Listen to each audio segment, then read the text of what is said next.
Everyone, my name is गौरव शुक्ला और मैं आप सभी का वेलकम करता हूं अपने चैनल पर।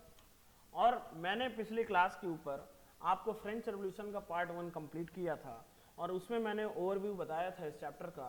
तो आइए आज मैं स्टार्ट करता हूं इसका पार्ट नंबर 2 और मैं आपको समझाने की कोशिश करूंगा कि बेसिकली पार्ट नंबर 2 के ऊपर हम लोग देखेंगे कि फ्रेंच सोसाइटी किस प्रकार से क्लासिफाइड थी और क्या क्या ऐसे रीजंस बने जिससे कि आउटब्रेक हुआ फ्रेंच रेवोल्यूशन का। तो आइए स्टार्ट करते हैं आज की क्लास को। सबसे पहले मैंने आपको बताया था in the year of 1774 there was a king. What was the name of the king? Louis 16। Louis 16 ascended to the throne, ascended to the throne। और जब ये थ्रोन के ऊपर बैठा तो थ्रोन पर बैठने से पहले इसको बहुत सारे क्या लड़ने पड़े? वॉर्स लड़ने पड़े। क्या लड़ने पड़े? वॉर्स लड़ने पड़े, या इसके बहुत सारे क्या हुए? कॉन्फ्लिक्ट हुए।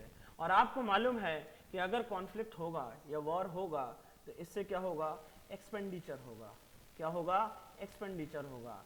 फाइनली ये 1774 पर जब थ्रोन पर बैठता है तो he found an empty treasury, यानी जो खजाना था वो क्या था? खाली था। खजाना क्या था? खाली था, यानी राजा के हाथ में कुछ भी नहीं लगा। अब जब ये राजगद्दी पर बैठा तो इसकी उम्र थी उस टाइम पर 20 ईयर्स, और जब ये 20 ईयर्स का था तो इसकी शादी हो गई। He was married with Austrian princess। What was the name of the princess? Marie Antoinette। याद रखिएगा, मैरी एंटोनेटे। अब जब मैरी एंटोनेटे आएगी तो इसके वेलकम के लिए राजा क्या करेगा? एक ब्यूटीफुल सा पैलेस क्या बनाएगा? Palace of Versailles. क्या बनवाएगा बेटा? Palace of Versailles. अब ये जो पैलेस ऑफ वर्साई है, आप देख पा रहे हैं कि राजा का खजाना ऑलरेडी क्या है? खाली हो रखा है, लेकिन पैलेस ऑफ वर्साई बनवाने के लिए भी उसको अच्छा खासा क्या लग गया? एक्सपेंडिचर हो गया। अब आप समझ पा रहे होंगे कि राजा के पास ऑलरेडी बहुत ज्यादा क्रिटिकल कंडीशन पर है, इकोनॉमिक क्राइसिस से राजा जूझ रहा है। अब क्या हुआ? In the year of 1776 king sent military troops to help 13 American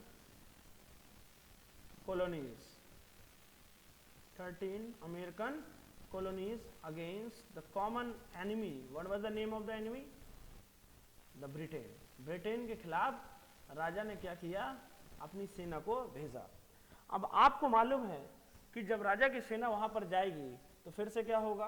conflict होगा। किसके किसके बीच होगा? ब्रिटेन और फ्रेंच आर्मी के बीच।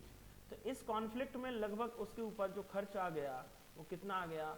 1 मिलियन लीवर का खर्च आ गया। कितने का खर्च आ गया? 1 मिलियन लीवर का खर्चा।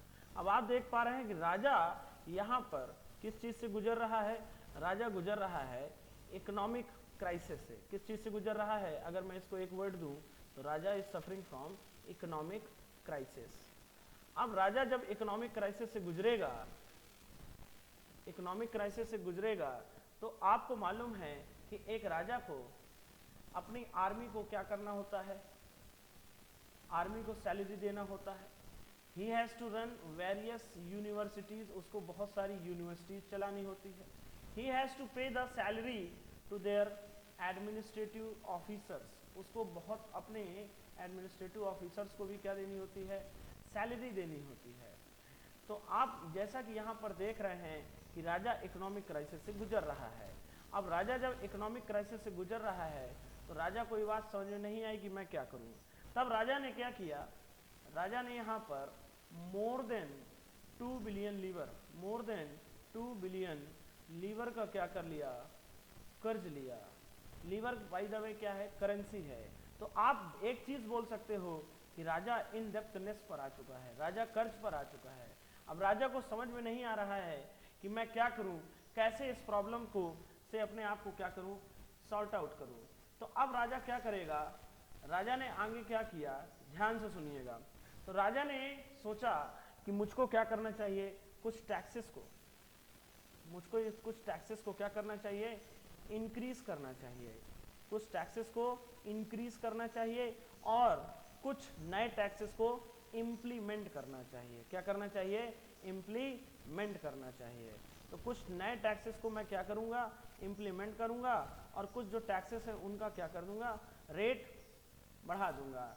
अब आप यहाँ पर देख रहे हैं कि राजा भयंकर तरीके से कर्जे में आ चुका है। अब उसके पास पैसा तो रुपया है नहीं, और ये जो 2 बिलियन लीवर लिया है वो भी उसने कितने पर लिया था, eight the rate of 10% per annum. तो ज्यादातर जो राजा का बजट है वो किस पर जा रहा है, इस कर्ज को ही निपटाने पर जा रहा है।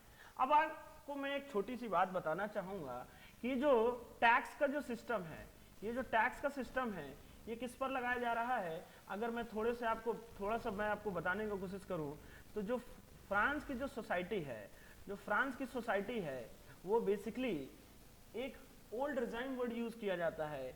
ओल्ड रिजाइम का मतलब क्या होता है, ओल्ड रिजाइम का बेसिकली ये मतलब होता है कि जो फ्रांस की सोसाइटी थी, वो फ्रांस की सोसाइटी बेसिकली 3 स्टेट्स में 3 लेवल्स में क्या थी, डिवाइड थी।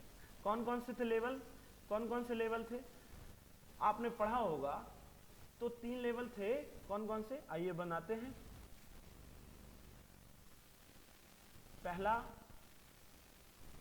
पहला जो लेवल था ये था क्लर्जी का। किसका था बेटा, क्लर्जी का। ये हमारा था फर्स्ट स्टेट। क्या था, फर्स्ट स्टेट। और फिर था हमारा नोबिलिटी। इस नोबिलिटी के अंदर बेसिकली कौन लोग रहते थे, रॉयल मैन। बेसिकली जो रॉयल फैमिली से क्या करते थे, बिलोंग करते थे। इसी नोबिलिटी के अंदर कौन लोग रहते थे, बेसिकली लैंड लॉर्ड्स रहते थे। कौन रहते थे, लैंड लॉर्ड्स। और ये बन रहा था हमारा सेकेंड स्टेट। क्या बन रहा था, सेकेंड स्टेट। एक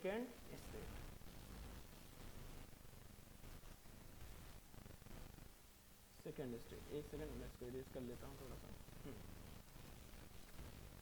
अब अगर यहां पर हम बात करें तो जो थर्ड स्टेट था ये बेसिकली 3 क्लासेस में फर्दर डिवाइडेड था। यहां पर थे बिग बिजनेसमैन,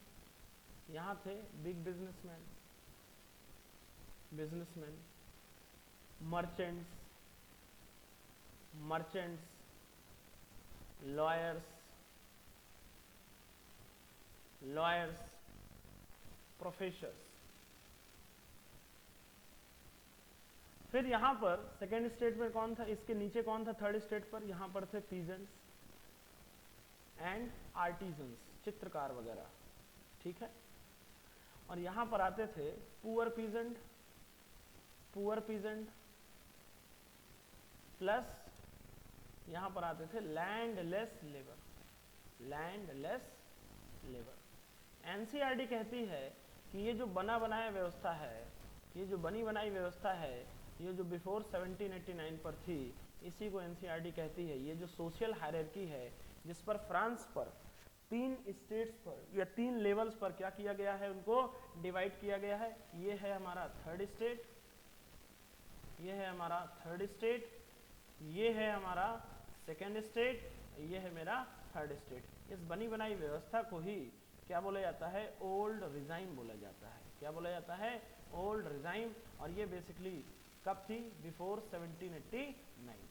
अब आपको जान करके ये हैरत अंगेजी होगी कि जो टैक्स इंप्लीमेंट किया जाता था, जो टैक्स इंपोज किया जाता था, तो वो टैक्स केवल 2 ही लोगों को देना होता था।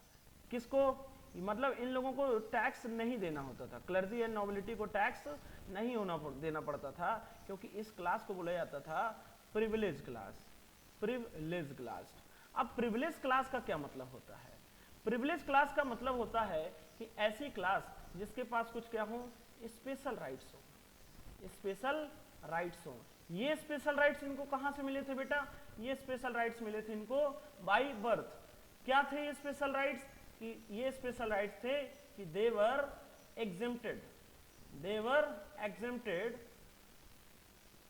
exempted from paying the tax, यानी उनको कोई भी प्रकार का टैक्स नहीं देना होता था। तो टैक्स देना किसको होता था? केवल इस थर्ड स्टेट को, जो मैं सर्किल कर रहा हूं, केवल इस थर्ड स्टेट को ही क्या होना देना पड़ता था? टैक्स देना पड़ता था। इसीलिए इन दोनों क्लासेस को क्या बोला जाता था? Privilege class. ये मोस्ट सुपीरियर होता था, उसके बाद ये सेकंड सुपीरियर होता था, और ये होता था थर्ड स्टेट। यानी जितना भी टैक्स लगता था वो किसके ऊपर लगता था? थर्ड स्टेट के ऊपर, और थर्ड स्टेट को ही क्या करना पड़ता था? टैक्स को पे करना होता था। बात समझ में आ रही होगी आपको? अब अगर मैं आगे की बात करूं तो ये जो थर्ड स्टेट है, ये थर्ड स्टेट बेसिकली अगर आपकी एनसीईआरटी के अकॉर्डिंग बात करें तो दो प्रकार के टैक्स दिया करता था। दो प्रकार के कौन कौन से टैक्स होते थे? तो अगर मैं बात करूं तो पहला जो क्लर्जी इससे लिया करता था थर्ड स्टेट से, इस टैक्स को बोलते थे टिथे। क्या बोलते थे? टिथे। अब मैं यहां पर लिख देता हूं कि व्हाट इज टिथे। टिथे बेसिकली क्या था? टिथे जैसे मान लीजिए किसी किसान का 100 केजी क्या हुआ, टोटल प्रोडक्शन हुआ फूड ग्रेन का। अब इसका अगर आप 1/10 निकालेंगे तो कितना आएगा बताइए? ये लगभग आएगा 10 केजी। यानी टोटल प्रोडक्शन का जो भी आपने फूड ग्रेन के रूप में प्रोड्यूस किया है, टोटल प्रोडक्शन का आपको 10% किसको देना होता था? चर्च को देना होता था। दूसरा होता है टाइल टैक्स। ये टाइल टैक्स बेसिकली नोबिलिटी लिया करती थी। ये कौन सा टैक्स है?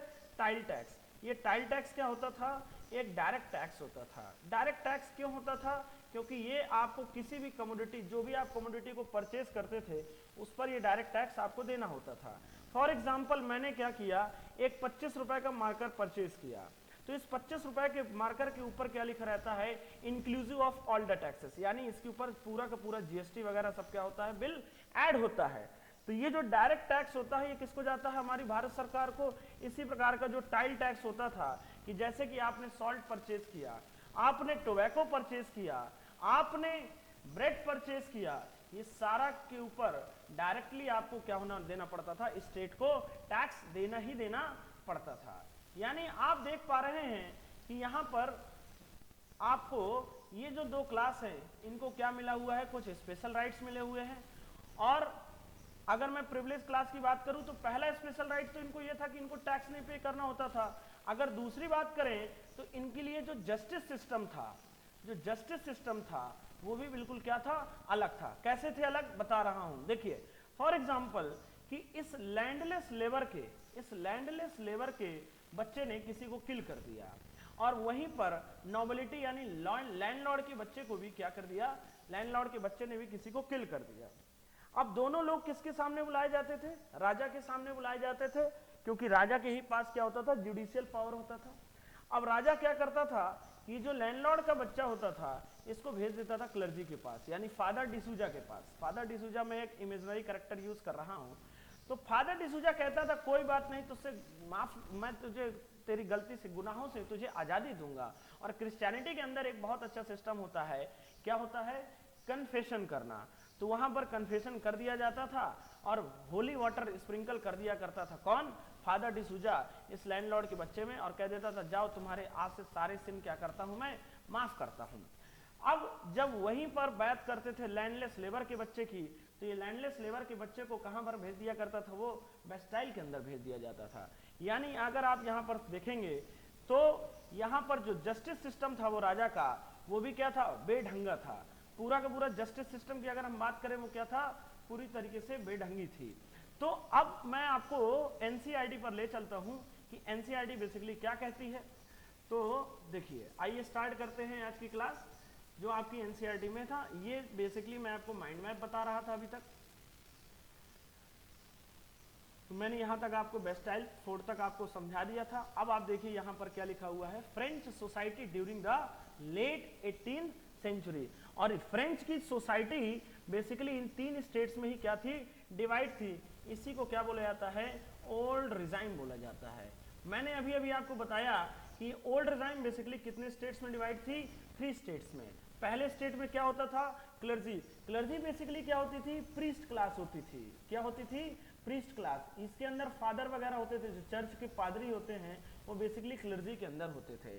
नोबिलिटी के अंदर कौन लोग होते थे, ये लोग होते थे बेसिकली रॉयल मेंस या the person who is belonging from the royal family. और दूसरे कौन लोग होते थे इसके अंदर, लैंडलॉर्ड्स होते थे। फिर यहाँ पर थर्ड स्टेट मैंने आपको अभी भी बताया कि थर्ड स्टेट फर्दर क्लासिफाइड था 3 क्लासेस में। यहाँ पर होता था big business and merchants and officers and lawyers, professor CTC. दूसरे नंबर पे होते थे पीजेंट्स एंड आर्टिजन्स, और तीसरे नंबर पे होते थे स्मॉल पीजेंट्स, लैंडलेस लेबर वगैरह। यस और नो, अभी अभी मैंने आपको बताया। अब आगे अगर हम लोग चलें तो यहाँ पर आप देख पा रहे हैं कि जो थर्ड स्टेट है केवल केवल इसी को क्या देना पड़ता था, टैक्स देना पड़ता था। तो अब आइए चलिए शुरू करते हैं। मैंने अभी अभी आपको बताया था कि 1774 के ऊपर लुई 16 जो बर्बन फैमिली का व्यक्ति था वो क्या हुआ, थ्रोन के ऊपर बैठता है। जब वो बैठता है तो उसकी एज कितनी होती है, 20 ईयर्स। और जैसे ही वो 20 ईयर्स का होता है तो उसकी शादी करा दी जाती है ऑस्ट्रियन प्रिंसेस, जिसका नाम क्या होता है, मैरी एंटोनेट। ठीक है। अब जैसे ही सक्सेशन यानी राजगद्दी पर बैठेगा तो इसको जो ट्रेजरी मिलेगा, जो खजाना मिलेगा, वो क्या मिलेगा, खाली मिलेगा। यानी ये राजा केवल नाम का है, राजा क्या है, कंगाल है। अब क्यों कंगाल है, क्योंकि जब ये अपनी सक्सेशन पर यानी थ्रोन पर बैठा तो इसको बहुत सारी क्या लड़नी पड़ी, बैटल्स लड़नी पड़ी। और आपको मालूम है कि जब बड़े लेवल पर बैटल्स लड़ी जाती है काफी लंबे समय तक, तो हमारी फाइनेंशियल रिसोर्सेज क्या होता है, हमारा फाइनेंशियल ड्रेन होता है। क्या होता है, फाइनेंशियल ड्रेन होता है, फाइनेंशियल ड्रेन ऑफ वेल्थ होता है। यानी इसको हम बोल सकते हैं वॉर एक्सपेंडिचर होगा। तो जो इसी तरीके से आप देखेंगे कि पूरे पूरे धीरे धीरे रिसोर्सेज भी खत्म हो गए। और अब ये सिचुएशन तो चल ही रही थी, यानी राजा हमारा किससे बिलोंग कर रहा था, इकोनॉमिक क्राइसिस से। और इसी समय इकोनॉमिक क्राइसिस को उसने और बढ़ा लिया जब उसने क्या किया, अपनी वाइफ के लिए एक्स्ट्रावैगेंट। एक्स्ट्रावैगेंट का मतलब क्या होता है, कॉस्टलियर, कॉस्टलियर, कॉस्टलियर, जो बहुत ज्यादा वैल्यूएबल हो, जिसका पैसा बहुत लगे, of the court of the immense palace of Versailles. यानी वर्साई बनवाने के लिए, वर्साई के एक बेसिकली हॉल बनवाने के लिए उसने क्या किया, आधाधुंध पैसा खर्च किया। अब इसको मैं कनेक्ट कराता हूं एक स्टोरी से। आपने सुना होगा कि जब Shahjahan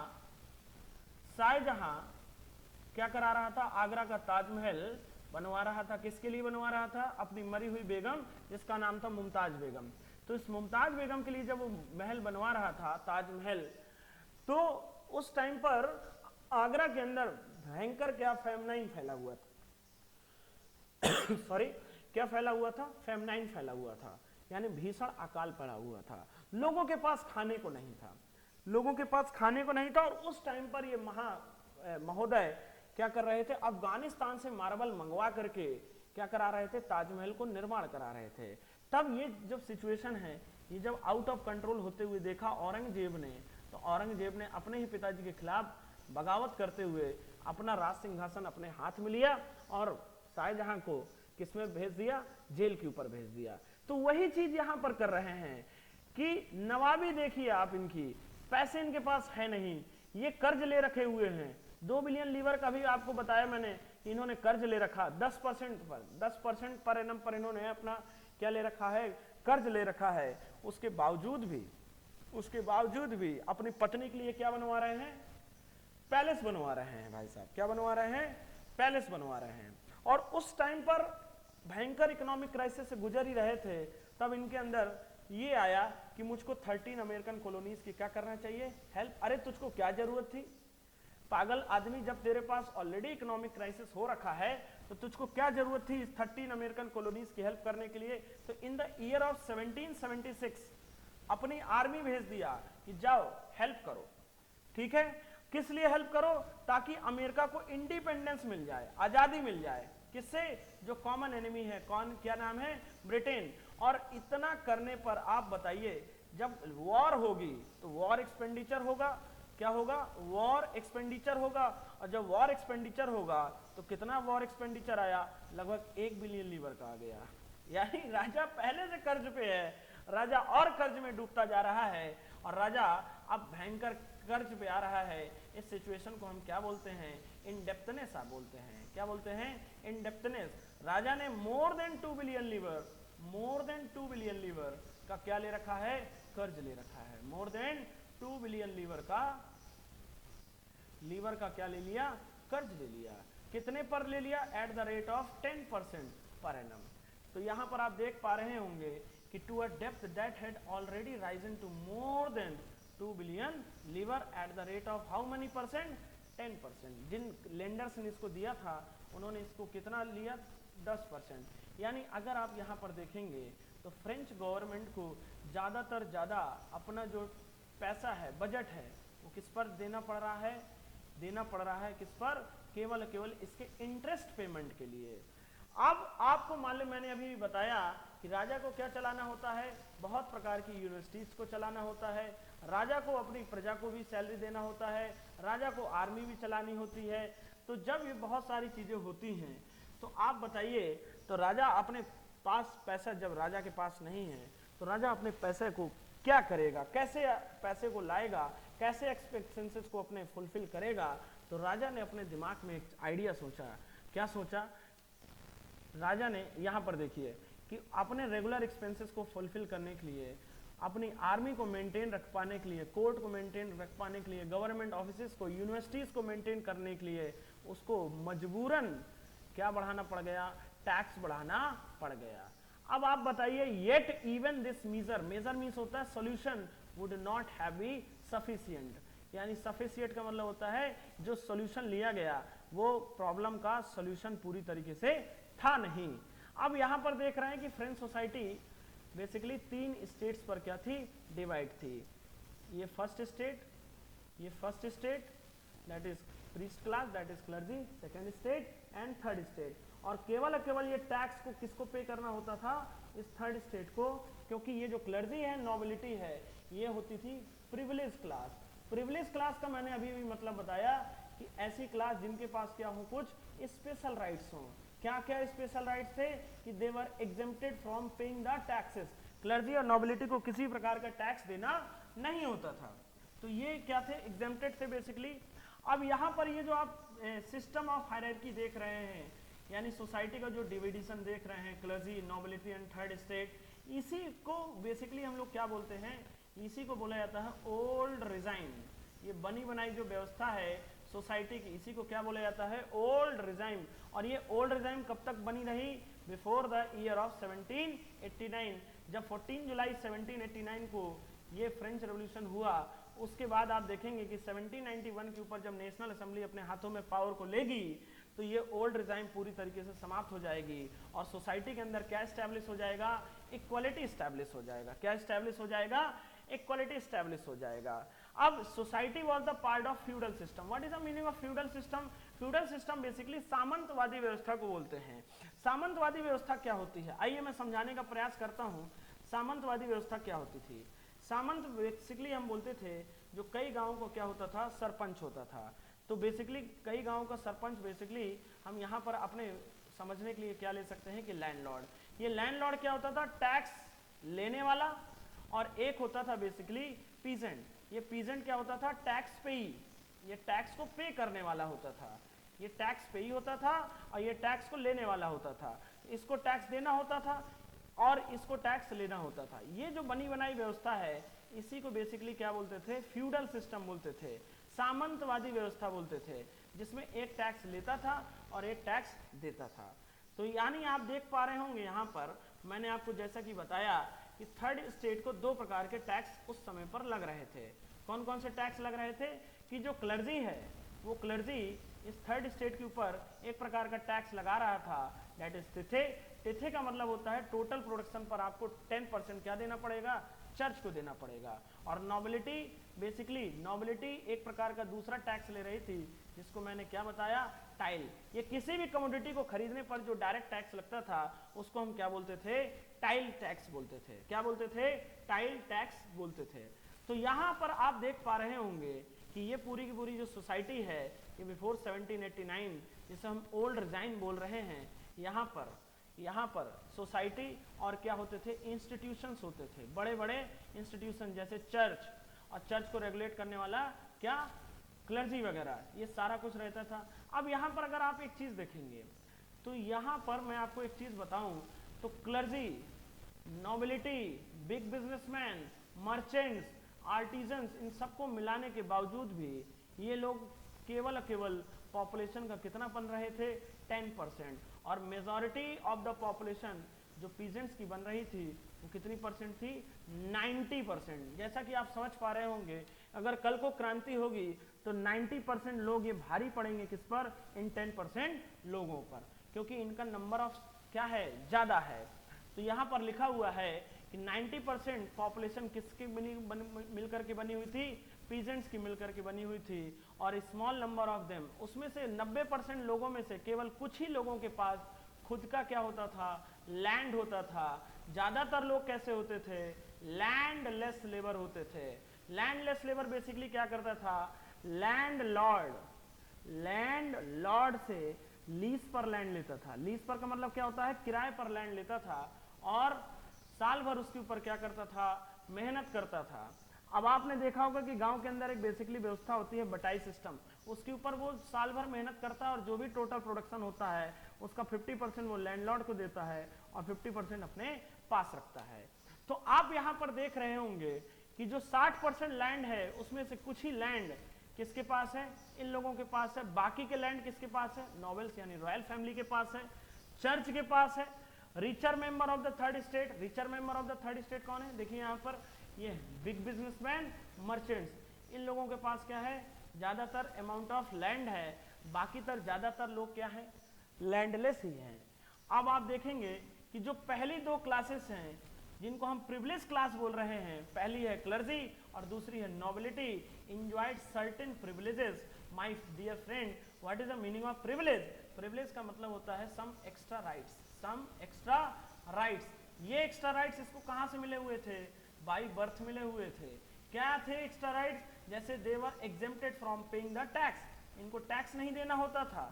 Nobles further enjoyed the some feudal privileges. Feudal privileges का मतलब होता है सामंतवादी व्यवस्था, जिसमें ये कुछ और टैक्स लिया करते थे। टिथे एंड टाइल के अलावा भी और कुछ टैक्सेस ये लोग क्या किया करते थे, लेते थे।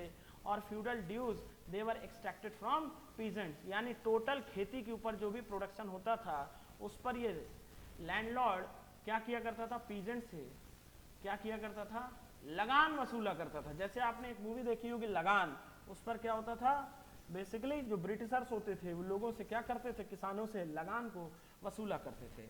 अब एक चीज देखो, अगर लैंडलॉर्ड यहाँ पर पीजेंट को लीज पर लैंड दे रहा है, बटाई पर दे रहा है, तो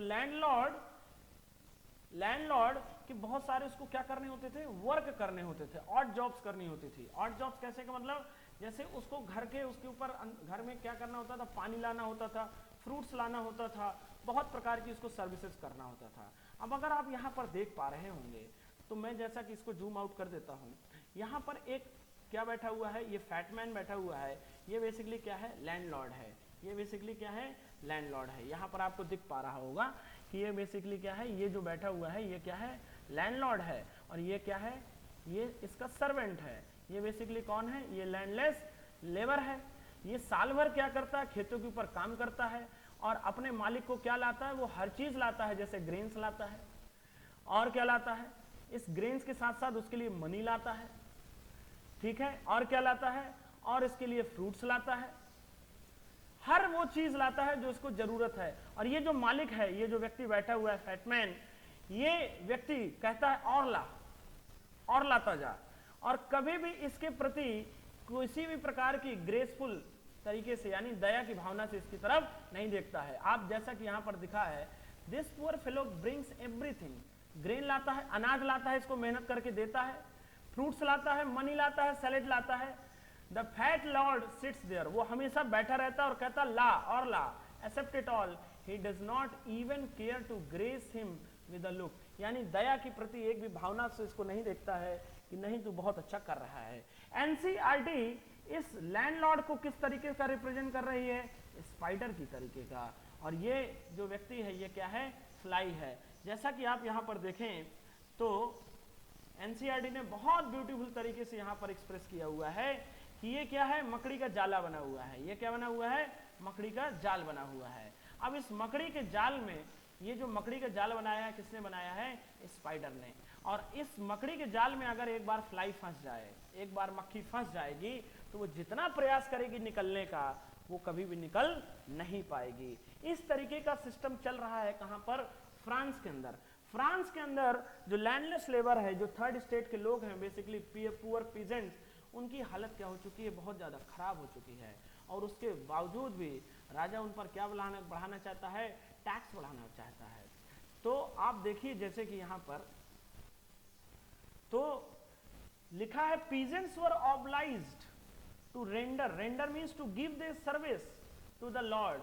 उसको उसके घर पर काम करना होता था। घर पे कैसे काम करना होता था, जैसे क्लीनिंग करना, हाउस क्लीनिंग करना, और उसके घर में वाटर लाना, ठीक है, फूडिंग करना, फूड बनाना, फूड प्रिपेयर करना, ये सारा सर्विसेज उसको देना होता था। उसको ये डर रहता था कि अगर लॉर्ड ने क्या किया, अगले साल ये खेत उठा करके किसी और को लीज पे दे दिया, तो मेरे बच्चे क्या खाएंगे, क्या कमाएंगे, क्या करेंगे।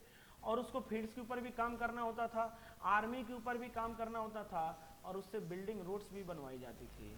अब आप देख रहे होंगे कि मैंने आपको जैसा कि बताया कि जो है दो प्रकार का टैक्स बेसिकली उस टाइम पर लगा करता था। एक टैक्स क्या है, एक टैक्स जो है ये थर्ड स्टेट को देना होता था, किसको, क्लर्जी को। इस टैक्स को क्या बोला करते थे, टिथे। टिथे जो है टोटल प्रोडक्शन जो भी होता था, मान लीजिए 100 केजी हुआ तो 100 केजी का 10% इसको देना होता था, क्लर्जी को देना होता था। दूसरा होता था tile tax. Tile tax basically direct tax होता था, किसी भी कमोडिटी को परचेज करने में आपको ये डायरेक्ट टैक्स लगता ही लगता था, ठीक है। तो वही चीज यहाँ पर लिखा हुआ है, आप पढ़ लीजिए कि church too extracted its share with the tax that is called टिथे।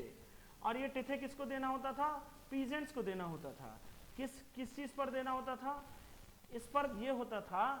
यहाँ पर अगर आप देखेंगे तो एनसीईआरटी ने यहाँ पर बेहतरीन तरीके से रिप्रेजेंट किया है कि टिथे बेसिकली एक ऐसा टैक्स लेव्ड मतलब होता है जो लगाया जाता था चर्च के द्वारा, जो 1/10 ऑफ द एग्रीकल्चर प्रोड्यूस होता था।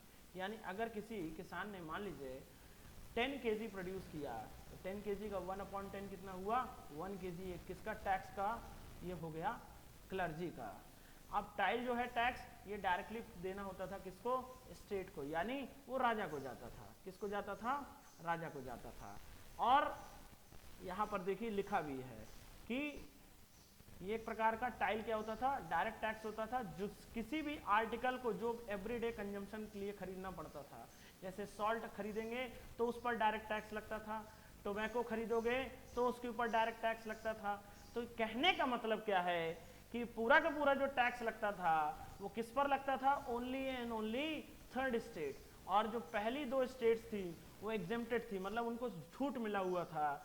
और the burden of financing activities of the state through the taxes was borne means बर्दाश्त किया जाता था, बोर्न मतलब बर्दाश्त किया जाता था only and only by third state. और ये जो सिचुएशन है, यही सिचुएशन क्या लाएगी, लोगों के पास सब्सिस्टेंस क्राइसिस लाएगी। क्या लाएगी, सब्सिस्टेंस क्राइसिस लाएगी। तो मैं आशा करता हूँ कि आज की क्लास में मैंने जो चीज़ें पढ़ाई हैं वो आपको क्लियर हुई होंगी। अगर कोई भी आपको डाउट है तो आप कमेंट बॉक्स में क्या करिए, कमेंट करिए, और प्लीज़ ज़्यादा से ज़्यादा इसको क्या करिए, चैनल को शेयर करिए एंड सब्सक्राइब करिए।